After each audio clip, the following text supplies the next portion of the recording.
प्रधानमंत्री ने झांसी में राष्ट्र रक्षा पर्व में कहा कि हमारी सेनाएं बढ़ रही हैं आत्मनिर्भरता की ओर। उत्तर प्रदेश में भी अब होगा मिसाइलों का निर्माण।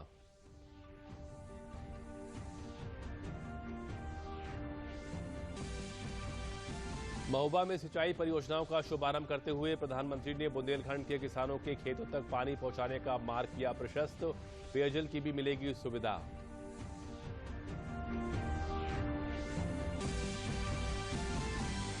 आंतरिक सुरक्षा को लेकर पुलिस महानिदेशक और पुलिस महानिरीक्षकों के सम्मेलन का गृह मंत्री ने किया शुभारंभ।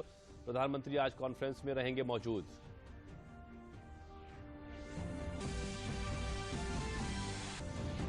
और अमृत महोत्सव के अंतर्गत देश के लिए अपनी जान न्यौछावर करने वाला शहीदों को प्रदेश ने किया नमन। कहा ये महापुरुष भावी पीढ़ी को देते रहेंगे प्रेरणा।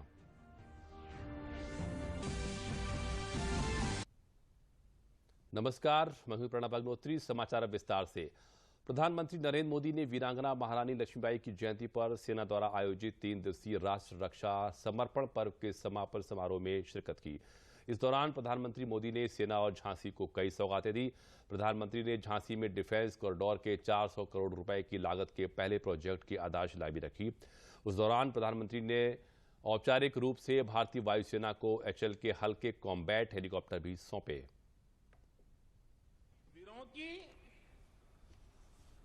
मैं क्रांतिकारियों की काशी, मैं हूं झांसी, मैं हूं झांसी, मैं हूं झांसी, मैं हूं झांसी। बूढ़े भारत में नई ऊर्जा फूंकने वाली, स्वाभिमान और वीरता की साक्षात अवतार, अंग्रेजी सिंहासन को हिलाकर रख देने वाली काशी की बेटी और खूब लड़ी मर्दानी यानी रानी झांसी लक्ष्मीबाई की जयंती। राष्ट्रभक्ति से उद्वेलित वातावरण, सन 57 में चमकी शौर्य की तलवार की धमक और राष्ट्रभक्ति के गीत में डूबी हुई फिजा तब और गुंजायमान हो गई जब कर्मयोगी प्रधानमंत्री ने रक्षा क्षेत्र से जुड़ी परियोजनाओं की सौगात देश को दी। झांसी के किले में प्रधानमंत्री नरेंद्र मोदी ने तिरंगे को सलामी देते हुए धरती के वीरों और वीरांगनाओं का नमन किया। इसके बाद प्रधानमंत्री नरेंद्र मोदी ने रानी लक्ष्मीबाई की प्रतिमा का अनावरण किया। झांसी ने तो आजादी की अलग जगाई हती। इतई की माटी के कन कन में वीरता और देश प्रेम बसो है। झांसी की वीरांगना रानी लक्ष्मीबाई जी को हमाओ कोटि कोटि नमन। प्रधानमंत्री ने झांसी में डिफेंस कॉरिडोर के 400 करोड़ रुपए की लागत के पहले प्रोजेक्ट की भी आधारशिला रखी। डिफेंस कॉरिडोर का झांसी में पहला प्रोजेक्ट भारत डायनेमिक्स लिमिटेड द्वारा लगाया जा रहा है। भारत डायनेमिक्स लिमिटेड रक्षा मंत्रालय का सार्वजनिक क्षेत्र का उपक्रम है। झांसी में एंटी टैंक मिसाइल के लिए उपकरण बनेंगे जिनसे सीमाओं पर हमारे जवानों को नई ताकत, नया विश्वास, और इसका परिणाम सीधा सीधा यही होगा कि देश की सीमाएं और ज्यादा सुरक्षित होगी। राष्ट्र रक्षा पर्व ने वायुसेना को नई ताकत दी जब प्रधानमंत्री ने औपचारिक रूप से भारतीय वायुसेना को HAL के हल्के कॉम्बैट हेलीकॉप्टर को सौंपा। प्रधानमंत्री ने DRDO द्वारा डिजाइन और BEL द्वारा निर्मित उन्नत इलेक्ट्रॉनिक वारफेयर सूट भी भारतीय नौसेना को सौंपे। भारतीय स्टार्टअप द्वारा विकसित ड्रोन और UAV भारतीय सेना की युद्ध क्षमता में खास इजाफा करेंगे। ये ऐसा लाइट कॉम्बैट हेलीकॉप्टर है जो करीब 16,500 फीट की ऊंचाई पर उड़ सकता है। ये नए भारत की ताकत है, आत्मनिर्भर भारत की उपलब्धि है, जिसकी साक्षी हमारी ये वीर झांसी बन रही है। आत्मनिर्भर भारत के साथ ही देश में और रानी लक्ष्मीबाई पैदा हो, इसलिए सैनिक स्कूलों में पहली बार बालिकाओं के दाखिले को सुनिश्चित किया जा रहा है। भविष्य में देश की रक्षा के लिए सक्षम युवाओं के लिए जमीन भी तैयार हो रही है। ये 100 सैनिक स्कूल जिनकी शुरुआत होगी ये आने वाले समय में देश का भविष्य ताकतवर हाथों में देने का काम करेंगे। प्रधानमंत्री नरेंद्र मोदी ने एनसीसी की सभी शाखाओं के लिए सिमुलेशन प्रशिक्षण सुविधाओं को बढ़ाने के उद्देश्य से एक राष्ट्रीय कार्यक्रम की शुरुआत की। प्रधानमंत्री नरेंद्र मोदी ने एनसीसी के पूर्व छात्र संगठन का भी शुभारंभ किया और इसके पहले सदस्य भी बने। इसका उद्देश्य पूर्व और वर्तमान एनसीसी कैडेट्स को एक मंच पर लाना है। झांसी के किले में एनसीसी गर्ल्स कैडेट्स की एक टुकड़ी ने प्रधानमंत्री से मुलाकात की और एक बालिका कैडेट ने उन्हें तलवार भी भेंट किया। प्रधानमंत्री नरेंद्र मोदी ने दिल्ली में नेशनल वार मेमोरियल में संवर्धित वास्तविकता संचालित इलेक्ट्रॉनिक कियोस्क राष्ट्र को समर्पित किया। यह आगंतुकों को बटन के साधारण क्लिक के माध्यम से शहीदों को पुष्पांजलि अर्पित करने में सक्षम बनाएगा। प्रधानमंत्री ने झांसी के गरौथा में 600 मेगावाट के ultra mega solar power park की भी आधारशिला रखी। इस मौके पर झांसी में अटल एकता पार्क का भी उद्घाटन हुआ। पूर्व प्रधानमंत्री श्री अटल बिहारी वाजपेयी को समर्पित और 40,000 वर्ग मीटर क्षेत्र में फैले इस पार्क को 11 करोड़ रुपए से अधिक की लागत से निर्मित किया गया है। बुंदेलखंड के महोबा में एक रैली को संबोधित करते हुए प्रधानमंत्री नरेंद्र मोदी ने कहा कि पिछली सरकारों ने बुंदेलखंड को जमकर लूटा है, लेकिन मौजूदा डबल इंजन की सरकार इस इलाके में बदलाव को जमीन पर उतार ला रही है। प्रधानमंत्री मोदी ने पूर्ववर्ती परिवारवाद वाली सरकारों को निशाने पर लिया तो बुंदेलखंड इलाके को विकास के प्रति प्रतिबद्धता को दोहराया। आमतौर पर सूखे, जल संकट और पलायन की समस्या से जूझते बुंदेलखंड में सिख धर्म के संस्थापक गुरु नानक देव जी के प्रकाश पर्व के अवसर पर क्षेत्र में कई बदलाव की नई रोशनी जगमगाई जब प्रधानमंत्री नरेंद्र मोदी ने कई जल परियोजनाओं की सौगात दी। पीएम मोदी ने 4 परियोजनाओं का लोकार्पण किया, जिसमें महोबा, हमीरपुर, बांदा और ललितपुर जिलों के प्यासी धरती की प्यास बुझेगी। अर्जुन सहायक परियोजना, रतौली वियर परियोजना, भवानी बांध परियोजना और मझगांव मिर्च छिड़काव परियोजना शामिल हैं। इन परियोजनाओं से क्षेत्र में पानी की किल्लत तो दूर होगी, साथ ही किसानों को भी बड़ी राहत मिलेगी। इन परियोजनाओं की कुल लागत 3,250 करोड़ रुपए से भी अधिक है। क्षेत्र के लगभग 65,000 हेक्टेयर भूमि की सिंचाई में इससे मदद मिलेगी। इन परियोजनाओं को पूरा करने में आई चुनौतियों का जिक्र करते हुए पीएम मोदी ने कहा कि अर्जुन सहायक परियोजनाओं को बार बार रोका गया। पिछली सरकारों की लगातार यही कोशिश थी कि क्षेत्र को सूखा ही रखा जाए, लेकिन साल 2017 में जनता ने उत्तर प्रदेश की कमान भाजपा को सौंपी तो परियोजनाओं के साथ साथ क्षेत्र की किस्मत भी बदल गई। अर्जुन सहायक परियोजना जल्द से जल्द पूरी हो, इसके लिए भी उस समय की यूपी सरकार से कई बार चर्चा की, अनेक स्तर पर चर्चा की, लेकिन बुंदेलखंड के इन गुनहगारों ने यहां सिंचाई परियोजनाओं को पूरा करने में कोई दिलचस्पी नहीं दिखाई। 2017 में योगी जी की सरकार बनने के बाद आखिरकार इस परियोजना पर काम की गति बढ़ाई गई। प्रधानमंत्री ने कहा कि एक समय ऐसा था जब लोग अपनी बेटियों को यहाँ ब्याहने से कतराने लगे थे। ऐसा इसलिए था कि बुंदेलखंड को लूटकर पहले की सरकार चलाने वालों ने अपने परिवार का ही भला किया, जबकि क्षेत्र के लोग बूंद बूंद पानी के लिए तरसते रहे, लेकिन उनको इससे कोई सरोकार नहीं रहा। परिवारवादियों की सरकारों ने बच्चों को, बेटियों को स्कूलों में अलग शौचालय, पीने की पानी की सुविधाओं से वंचित रखा। कर्म योगियों की डबल इंजन की सरकार ने बेटियों के लिए स्कूल में अलग टॉयलेट भी बनाए और यूपी के 1 लाख से अधिक स्कूलों, हजारों आंगनवाड़ी केंद्रों तक नल से जल भी पहुंचाया। पीएम ने कहा कि दिल्ली और उत्तर प्रदेश में लंबे समय तक शासन करने वालों ने बारी बारी से बुंदेलखंड को उजाड़ने में कोई कसर नहीं छोड़ी। क्षेत्र के जंगलों, संसाधनों को माफिया के हवाले कर दिया और अब जब उनसे हिसाब लिया जा रहा है तो वो बौखला गए हैं।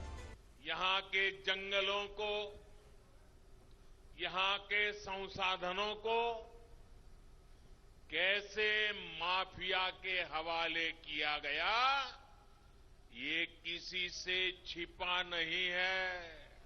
और अब देखिए, जब इन्हीं माफियाओं पर यूपी में बुलडोजर चल रहा है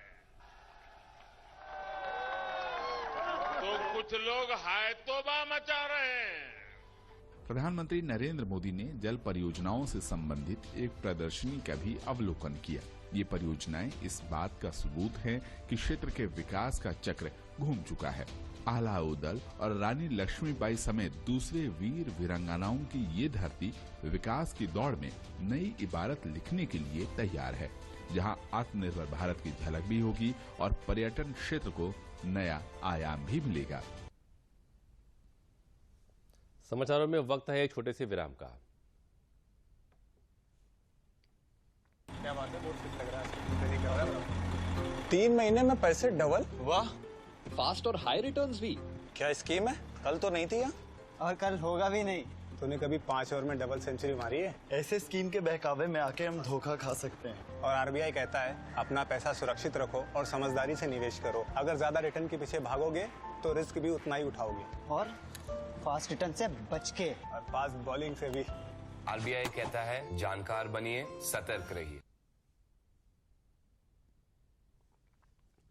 लखनऊ में इस बार आंतरिक सुरक्षा को लेकर देश के सबसे बड़े सम्मेलन का आयोजन हो रहा है। प्रधानमंत्री नरेंद्र मोदी 20 और 21 नवंबर को पुलिस मुख्यालय लखनऊ में पुलिस महानिदेशकों और पुलिस महानिरीक्षकों के 56वें राष्ट्रीय सम्मेलन में शामिल होंगे। केंद्रीय गृह मंत्री अमित शाह शुक्रवार को सम्मेलन का उद्घाटन करते हुए कोविड महामारी के दौरान सुरक्षा बलों द्वारा निभाई गई भूमिका और उनके त्याग की सराहना की। प्रधानमंत्री के दृष्टिकोण के अनुसार 2014 से वार्षिक सम्मेलन को दिल्ली से बाहर आयोजित किया जा रहा है, जिसे परंपरागत रूप से दिल्ली में आयोजित किया जाता था। हालांकि इसमें वर्ष 2020 का डीजीपी सम्मेलन एक अपवाद है, जिसे वर्चुअल तौर पर किया गया था। इस सम्मेलन के बारे में और अधिक जानकारी के लिए हमारे साथ वरिष्ठ संवाददाता सुधाकर दास जी मौजूद हैं, जो गृह मंत्रालय को लगातार कवर करते हैं। सुधाकर, डीजीपी कॉन्फ्रेंस में किन मुद्दों पर चर्चा होगी, जिसमें गृह मंत्री और प्रधानमंत्री जी को भी मौजूद रहना है? जी देखिए, इस वक्त ये बैठक आप कह सकते हैं प्रधानमंत्री मोदी की अध्यक्षता में करीब 9:30 बजे शुरू हो चुकी है और बेहद ही अहम बैठक। ये 8वीं बार होगा जब प्रधानमंत्री इस बैठक में शिरकत करेंगे और पहली बार ये सम्मेलन लखनऊ में हो रहा है। आपने जानकारी भी दी कि जब से पीएम मोदी ने सत्ता संभाली उसके बाद से इस सम्मेलन को दिल्ली से बाहर आयोजित किया जाता रहा और मकसद ये है कि एक तरह से जहां देश के सारे टॉप पुलिस ऑफिसर्स बैठे हों। हम जानते हैं कि जो तमाम राज्यों और केंद्र शासित प्रदेशों के डीजीपी के अलावा जो केंद्रीय सशस्त्र पुलिस बल है, केंद्रीय पुलिस संगठन है, उनके डीजीपी और आईजीपी रैंक के जो अधिकारी सम्मेलन में शिरकत करते हैं। हालांकि ये सम्मेलन इस बार हाइब्रिड मोड में हो रहा है। जो डीजीपी हैं या सीएपीएफ के डीजी हैं वो सम्मेलन स्थल पर उपस्थित है, जबकि करीब 350 अन्य अधिकारी आईबी या एसआईबी हेडक्वार्टर्स में वर्चुअल मोड से इस सम्मेलन में जुड़ रहे हैं। और जाहिर तौर पर जो तमाम मुद्दे हैं आंतरिक सुरक्षा से जुड़े हुए, चाहे आतंकवाद का मुद्दा हो, वामपंथी उग्रवाद का मुद्दा हो, या फिर जो मौजूदा चुनौतियां हो, साइबर सुरक्षा हो, डेटा गवर्नेंस हो, मादक पदार्थों के चलते उपजी हुई चुनौतियां हो, इन तमाम मुद्दों पर तो चर्चा होगी ही।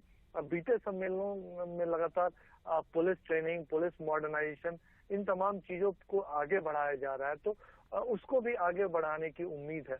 कल गृह मंत्री ने जब उद्घाटन हुआ था तो नेट ग्रिड को लेकर एक स्पेशल प्रेजेंटेशन भी दिया गया था। तो उम्मीद है कि इस तरह के कई और प्रेजेंटेशन, क्योंकि बीते सम्मेलनों में भी कई कोर ग्रुप बनाए गए थे अलग अलग विषयों को लेकर, इंटरनल सिक्योरिटी से जुड़े हुए। तो उन कोर कमेटियों के द्वारा, ग्रुप्स के द्वारा प्रधानमंत्री मोदी के सामने प्रेजेंटेशन दिया जाएगा और ये एक बड़ा मौका रहता है जब देश के टॉप पुलिस ऑफिसर सीधे पीएम मोदी से संवाद कर सकते हैं। अग्निहोत्री जी, ये भी एक तरह से 2014 से पहले रस्मी तौर पर ये सम्मेलन होता था, प्रधानमंत्री उद्घाटन समापन सत्रों में पहुंचते थे, लेकिन अब ये लगातार जो 8-10 घंटे अगर बैठक चलेगी तो पीएम मोदी की मौजूदगी रहेगी आज भी और कल भी। तो ये बहुत महत्वपूर्ण होता है जब सीधे top police officer PM Modi से संवाद कर सकते हैं और पीएम मोदी की जो चिंताएं या जो उनकी उम्मीदें हैं वो सीधे इन अधिकारियों से साझा करेंगे। जी सुधाकर जी, बहुत बहुत शुक्रिया इतनी महत्वपूर्ण जानकारी देने की। यानी कुल मिलाकर लखनऊ जो है वो बहुत बड़े एक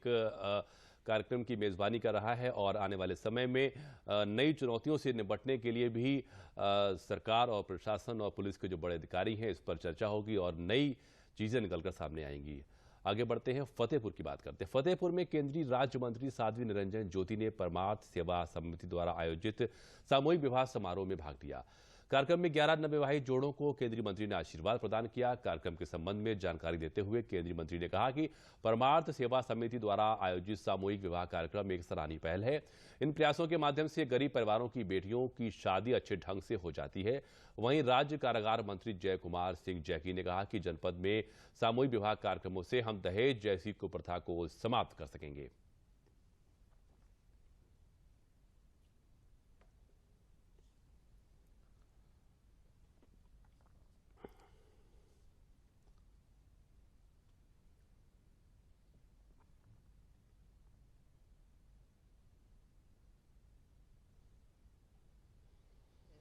एक समाज में प्रेरणा और समाज में एक अच्छा वातावरण और सर्वधर्म सारे समाज की बेटियां गरीब अमीर कोई भी हो।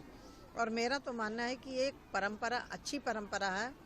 इससे एक बहुत बड़ा जो दहेज जैसा दानों हमारे समाज में अभिशाप बना हुआ था उससे भी मुक्ति मिलेगी। और मैंने अनुभव किया कि जो बेटियां सामूहिक विवाह में शादी करके जाती हैं वो घर भी अच्छी तरह चलता है, परिवार भी अच्छी तरह चलता है। किया दहेज रूपी दानों में, इससे हमारे समाज में दहेज प्रथा तो कम हो ही रही है।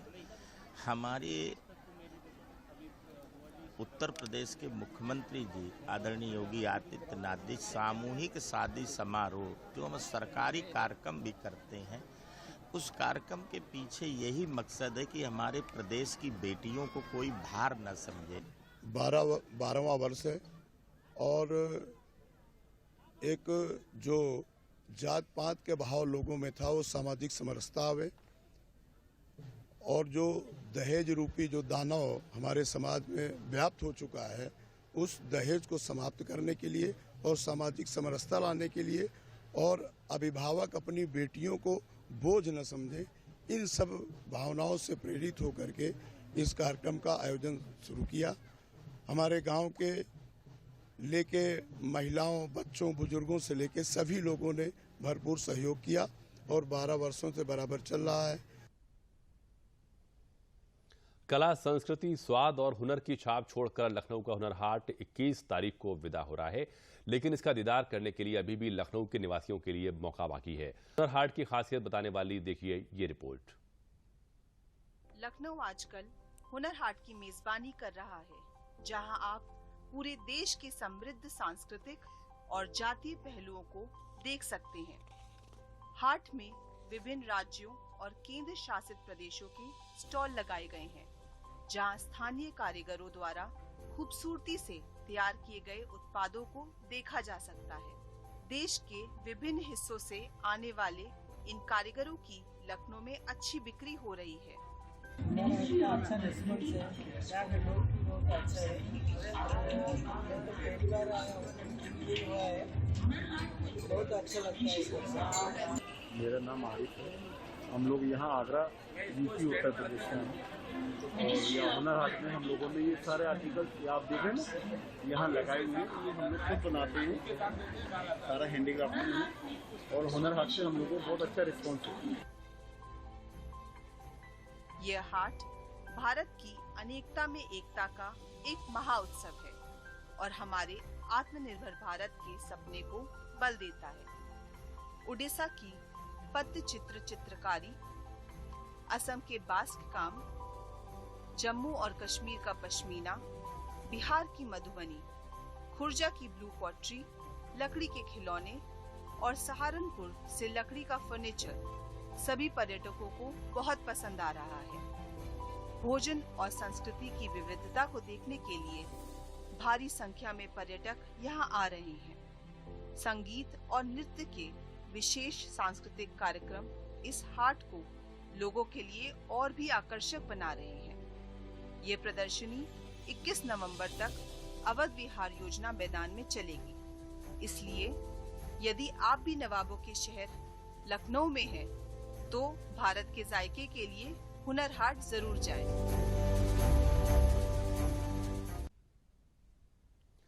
समाचारों में वक्त है एक और छोटे से विराम का।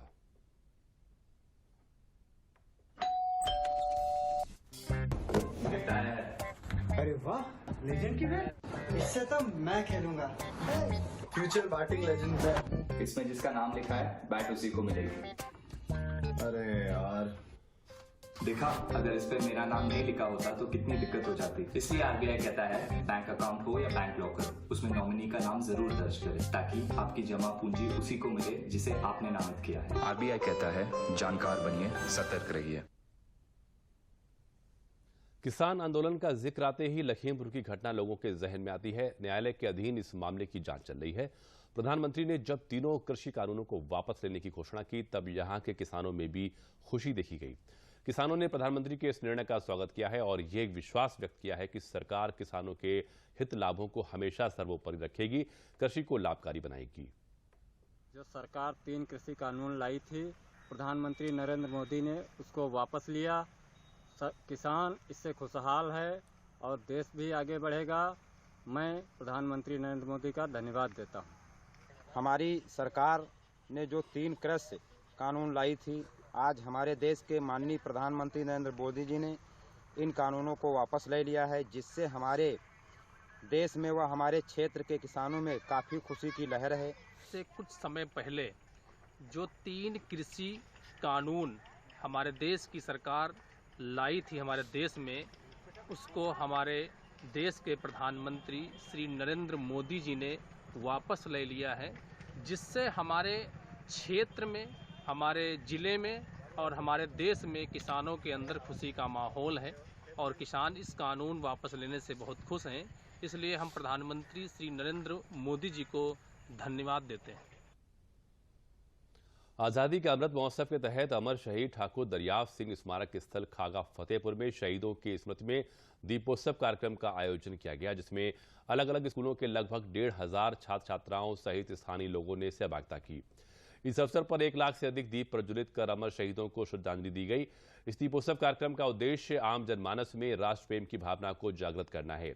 1857 स्वतंत्रता संग्राम सेनानी से कारगिल की लड़ाई में प्राण न्यौछावर करने वाले शहीद जवानों को इस अवसर पर श्रद्धांजलि दी गई। इस मौके पर वक्ताओं ने कहा कि अमर शहीदों के नाम से 1 लाख दीप जलाने की सोच प्रशंसनीय है।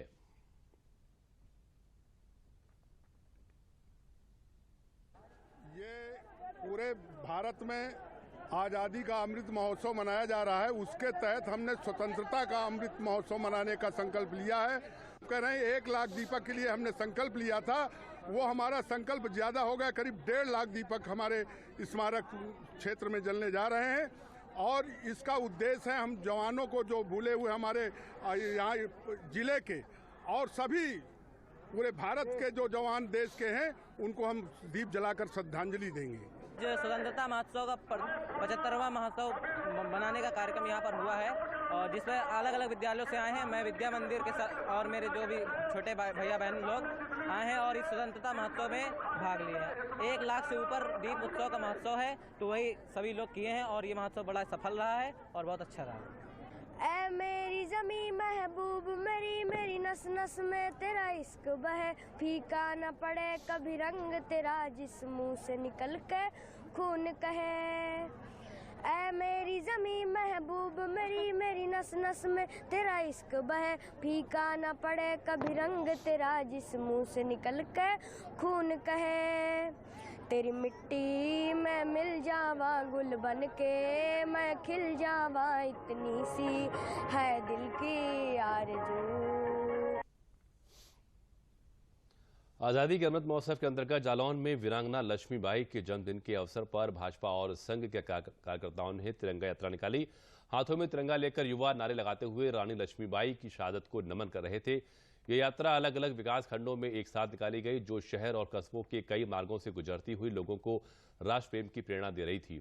राजकीय इंटर कॉलेज में आजादी के शहीद वीर सपूतों को लोगों ने अपनी भावभीनी श्रद्धांजलि अर्पित की।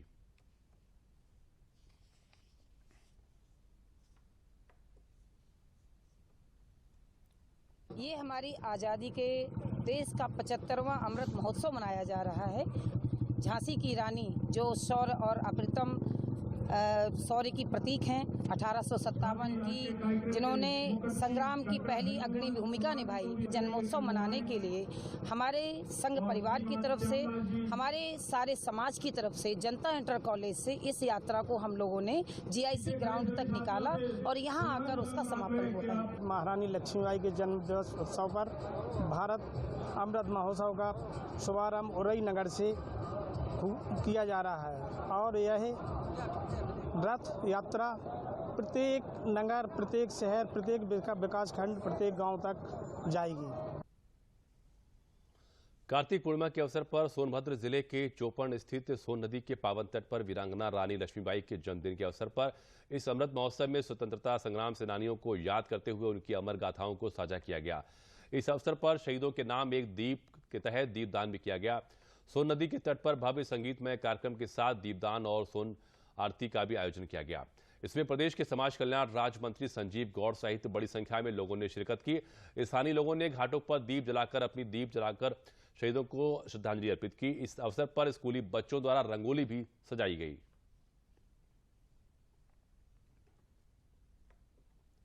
कार्तिक पूर्णिमा के शुभ अवसर पर हम लोग आज़ादी के 75वें वर्ष पर अमृत महोत्सव कार्यक्रम मना रहे हैं, जिसमें हमारे देश के जिन्होंने जो क्रांतिकारी रहे हैं, साथ ही जो हमारे आसपास क्षेत्र के गांव के मोहल्ले के जिन्होंने स्वतंत्रता संग्राम सेनानी में अपना योगदान दिया था, हम सब उनको याद कर रहे हैं, उनको श्रद्धांजलि दे रहे हैं और पावन अवसर पर दिल्ली भी है और हमारी संस्था 1100 बीए नदी में दान कर रही है। गोंडा में राष्ट्र के लिए अपने प्राणों की आहुति देने वाले राजेंद्र नाथ लहड़ी को कारागार प्रांगण में श्रद्धांजलि अर्पित की गई। इसी कारागार में उन्हें फांसी दी गई थी। इस अवसर पर विश्व हिंदू परिषद के पूर्वी क्षेत्र के संगठन मंत्री गजेंद्र सिंह ने कहा कि हमको आज़ादी मुफ्त में नहीं मिली है, इसके लिए हमने बहुत कुछ खोया है। जिन्होंने राष्ट्र के लिए संघर्ष किया, बलिदान दिया, हम आज उनको याद करते हैं। लोगों ने इस अवसर पर स्वतंत्रता संग्राम में अपने प्राणों को न्यौछावर करने वाले शहीदों को अपनी श्रद्धांजलि अर्पित की।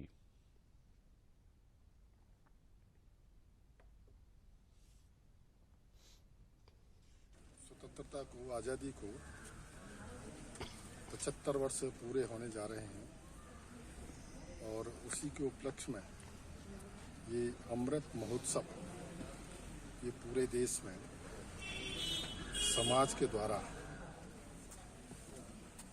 हमने कैसे कैसे आज़ादी प्राप्त की है, कितना लोगों का बलिदान हुआ है, लोगों का संघर्ष और संघर्ष पीढ़ी दर पीढ़ी चला है। वो आज़ादी हमको मिली है, स्वतंत्रता प्राप्त हुई है हमको। वो स्वतंत्रता आज अपनी हम सब याद करें और फिर अपने देश को स्वयं के आधार पर आगे बढ़ाएं।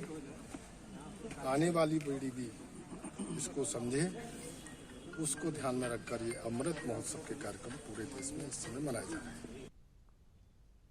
वाराणसी के घाट पर देव दीपावली के अवसर पर लाखों दीपों से प्रज्वलित होते दिख रहे हैं। मां गंगा के किनारों में बने पक्के घाटों पर ये दीप स्वर्ग के देवताओं को भी आकर्षित करते हैं।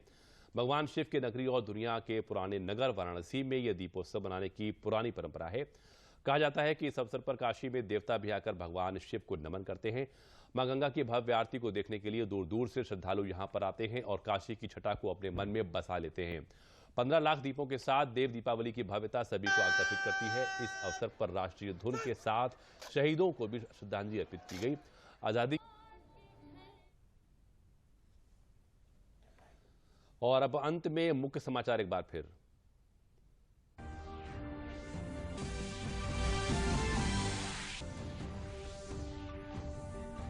प्रधानमंत्री ने झांसी में राष्ट्र रक्षा पर्व में कहा कि हमारी सेनाएं बढ़ रही हैं आत्मनिर्भरता की ओर। उत्तर प्रदेश में भी अब होगा मिसाइलों का निर्माण। महोबा में सिंचाई परियोजनाओं का शुभारंभ करते हुए प्रधानमंत्री ने बुंदेलखंड के किसानों के खेतों तक पानी पहुंचाने का मार्ग किया प्रशस्त। पेयजल की भी मिलेगी सुविधा।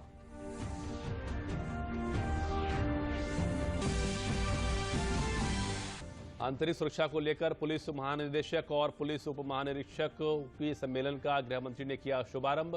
प्रधानमंत्री आज कॉन्फ्रेंस में रहेंगे मौजूद।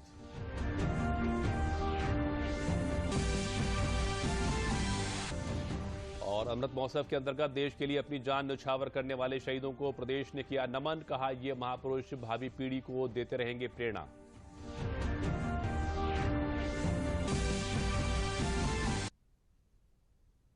और इसी के साथ समाचार समाप्त हुए। नमस्कार।